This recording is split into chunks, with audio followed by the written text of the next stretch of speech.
So let's talk about the fire metaphor. So the first question I asked these 7 CEOs is why? Why do you actually want to undertake this transformation journey?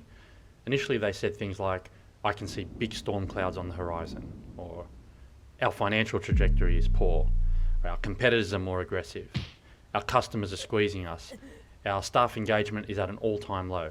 Over time, they began to talk about more personal reasons for beginning their journey. Things like one CEO said, my reputation is on the line. I'm afraid I will look really stupid if I can't build a company of substance. Another said, I'm physically exhausted. I can't keep going like this. And another still said, every day I try a different approach, but nothing seems to work. I'm starting to feel like an imposter. So it struck me that all these responses centered around a fear-based motivation for change, or what is often termed a burning platform. Now, this metaphor of a burning platform has been around for a couple of decades, and it comes from a story about a man who is working on an oil platform out in the North Sea. So this guy is awoken one night by a large explosion. He runs up on deck and sees that the platform he is on is actually on fire. So he has a choice. Does he stay on the platform and burn to death, or does he jump 150 feet into freezing cold water and hope that he survives? He makes the decision to jump, somehow manages to survive the impact, and is eventually picked up by a rescue boat just before he freezes to death. When asked why he jumped, he replies, better probable death than certain death.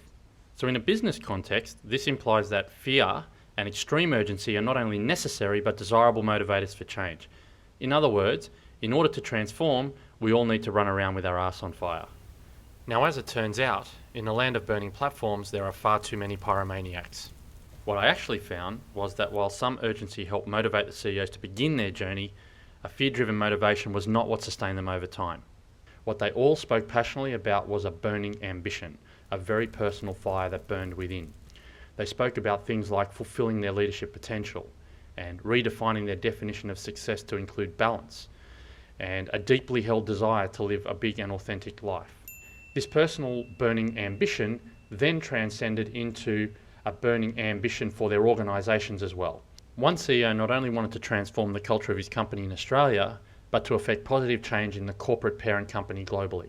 This resulted in him making decisions locally, knowing that he was placing himself in the firing line. Another CEO's ambition for a big and authentic life encouraged him to connect the creative energy of his advertising agency to worthy social causes. This ultimately manifested itself in one of the largest social movements any of us have seen in recent years, that of Earth Hour. So what I've learned through all of this is 3 things. The first is that to sustain a transformation journey, shifting from a burning platform to a burning ambition is absolutely critical.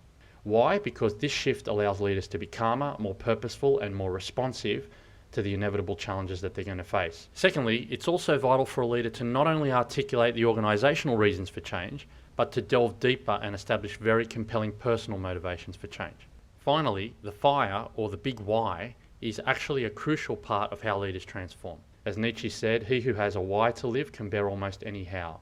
And this is why I place the fire at the centre of our 7 metaphors. Because if the fire goes out, all other factors are redundant.